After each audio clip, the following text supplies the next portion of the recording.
Nifty में आज का ट्रेड देख लेते हैं। सीपीआर आज का डिसेंडिंग था। प्राइस की ओपनिंग हो गई थी प्रीवियस डे लो पे। इंडिकेटर सेक्शन में जाके डेज ओपन लगा लेते हैं। आप देख सकते हैं प्राइस की ओपनिंग डेज ओपन पे हुई थी और फर्स्ट कैंडल डेज ओपन के ऊपर बना था। 1 मिनट के टाइम फ्रेम पे अगर अपन जाते हैं, 1 मिनट के टाइम फ्रेम पे जाते हैं तो पहला कैंडल रेड बना था, लेकिन डेज ओपन यानी कि प्रीवियस डे लो के ऊपर थी। तो वी वैप नीचे है और 20 ऊपर है। जब ये वापस 20 को ब्रेक कर दे, वी वैप के ऊपर 20 में निकल जाए और 20 के ऊपर प्राइस चला जाए, तो हम यहाँ पे एक एंट्री कर सकते हैं कॉल में और पहला टारगेट सीपीआर ले लेंगे। डिसेंडिंग सीपीआर होने की वजह से सीपीआर पे आके पिवोट से रिटर्न लिया और जैसे ही 20 से नीचे ब्रेक किया, हम पहला टारगेट वापस वी वैप ले लेंगे। और जैसे ही वी वैप की लाइन टूटती है और 20 से एक रिजेक्शन मिलता है पास में, जैसे ये वाला कैंडल 10:38 का कैंडल सूटेबल था डाउन साइड का ट्रेड के लिए, आप नीचे की ट्रेड प्लान कर सकते हैं। प्रीवियस डे लो और S1 आपका सूटेबल प्रॉफिट आप ले सकते हैं पुट में। क्योंकि सीपीआर का रेंज थोड़ा चौड़ा है, इस वजह से हम एक सूटेबल प्रॉफिट लेकर के निकल लेंगे। जैसे कि मैंने आपको पहले भी बताया है, अगर S1 प्रीवियस डे लो पे ही बड़ा कैंडल बन गया है और एक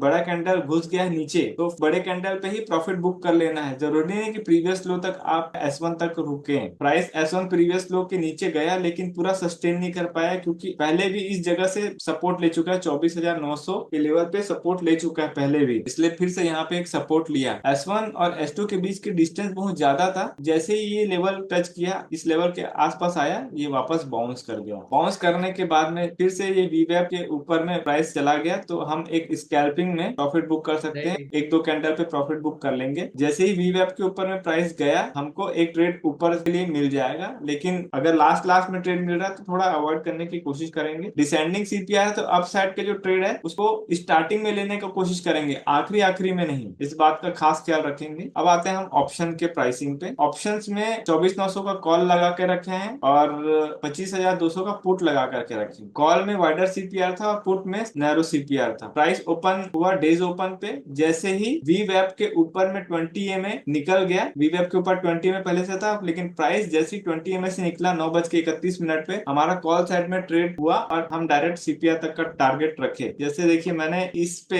एंट्री किया हुआ था, मेरा एंट्री यहाँ पे दिख रहा होगा, तीर का निशान दिख रहा है। यहाँ पे मैंने एक एंट्री बनाई, इसमें प्रॉफिट बुक किया, फिर यहाँ पे एंट्री बनाई और इस कैंडल पे मैंने प्रॉफिट बुक किया। स्कैल्पिंग में मैंने प्रॉफिट बुक किया। फिर जैसे ही ये जो पर्टिकुलर दो कैंडल है सीपीआर से जो रिजेक्शन दिया है, जैसे ही ये कैंडल बना और इस पर्टिकुलर दो कैंडल का जो लेवल ब्रेक होता है नीचे की तरफ, तो जैसे 20 ब्रेक हो गया नीचे, यहाँ पे ये कैंडल फॉर्म हुआ था, हमको समझ आ गया था कि यहाँ से डाउन आने वाला है। तो 10 बजे के टाइम में हमने एंट्री किया और ये वी वेब पे जैसे आया, हमने यहाँ पे प्रॉफिट बुक कर लिया। तो हम हमारा पुट में एंट्री इस जगह पे था। 10 बजे का कैंडल पे यहाँ पे एक एंट्री दिखा रहा है ना आपको, तीर का निशान, यहाँ पे हमने एंट्री किया था और 10:06 में हमने यहाँ पे प्रॉफिट बुक किया। आपका सूटेबल प्रॉफिट बन गया, आप टर्मिनल क्लोज कर दीजिए। बार बार ट्रेड करने से प्रॉब्लम होता है। देखिए प्राइस अभी नेक्स्ट सीपीआर के नीचे क्लोज हुआ है, इसका मतलब ये नीचे की तरफ में ज्यादा मूवमेंट करेगा। डिसेंडिंग सीपीआर है और नैरो सीपीआर का भी फॉर्मेशन हुआ है। जैसे ही सीपीआर के नीचे एक बियरिश कैंडल बनता है, हम S1 प्रीवियस लो पे प्रॉफिट बुक कर लेंगे और S1 प्रीवियस लो से नीचे उतरता है, हम नेक्स्ट टारगेट S2 का ले लेंगे। वैसे ही अगर सीपीआर पे बुलिश कैंडल का फॉर्मेशन होता है खुलते साथ, तो हम R1 प्रीवियस हाई पे प्रॉफिट बुक करेंगे और R1 प्रीवियस हाई से ऊपर निकलेगा तब R2 लेवल पे हम प्रॉफिट बुक करेंगे। लेकिन R1 प्रीवियस हाई के ऊपर में जाने के लिए थोड़ा सा बड़े कैंडल चाहिए, स्ट्रॉन्ग कैंडल चाहिए, क्योंकि इस जगह पे ना कॉल राइटर्स लोग हैं और जब तक ये लोग नहीं हटेंगे R2 लेवल हमको मिल नहीं पाएगा। शॉर्ट कवरिंग यहाँ पे होनी है। अगर इस कैंडल की क्लोजिंग यहाँ R1 प्रीवियस हाई के ऊपर में एक बुलिश कैंडल बन जाता है तो शॉर्ट कवरिंग आएगी और फिर R2 लेवल निकल जाएगा प्राइस। तो दोनों तरीके का हम ट्रेड देख सकते हैं। यहाँ पे अब आ जाते हैं मंथली सिनेरियो क्या है। डेज ओपन को हटा दिया जाए, यहाँ पे असेंडिंग सीपीआर का फॉर्मेशन है, लेकिन प्राइस अभी 20 के नीचे चल रहा है और S1 प्रीवियस मंथ लो के ऊपर चल रहा है, मतलब ऊपर से रिजेक्शन है और नीचे से सपोर्ट है, तो इसलिए प्राइस में एक साइडवेज मोमेंटम मिल रहा है। तो जैसे ही ऊपर जाने की कोशिश करेगा 20 में रिजेक्ट करेगा और जैसे ही वी वैप की लाइन 20 को ब्रेक कर देती है अप साइड में, तब जाकर के हम एक अप ट्रेंड रिज्यूम कर सकते हैं। 1 आवर के सेटअप पे आते हैं। यहाँ पे डिसेंडिंग सीपीआर है और सीपीआर के ऊपर प्राइस सस्टेन कर रहा है। जब भी डिसेंडिंग सीपीआर में सीपीआर के ऊपर प्राइस सस्टेन करता है, थोड़ा सा साइडवेज दिखता है और R1 के ऊपर में निकल गया प्राइस, तब जाकर के एक मोमेंटम आपको मिलेगा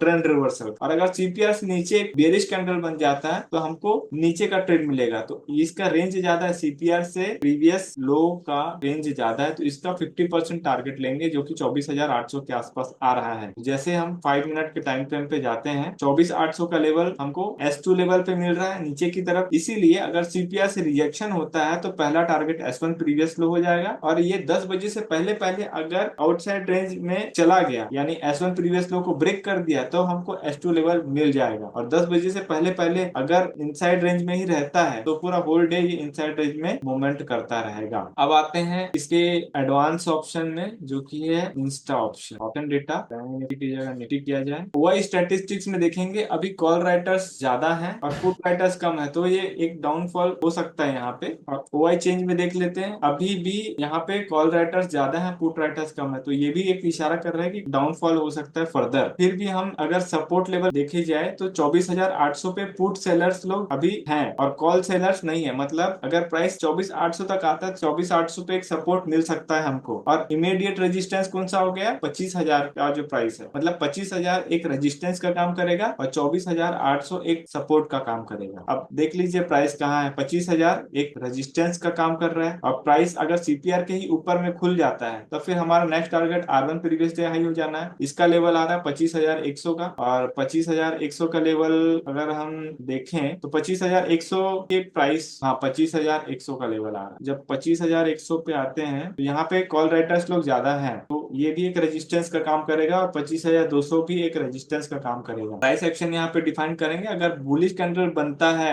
R1 प्रीवियस हाई को ब्रेक करते हुए, तब हम R2 के लिए ट्रेड प्लान कर सकते हैं। तो आज के एनालिसिस में इतना ही। कल के लिए बहुत अच्छा ट्रेड मिलने वाला है, और सबको बेस्ट ऑफ लक कल के लिए।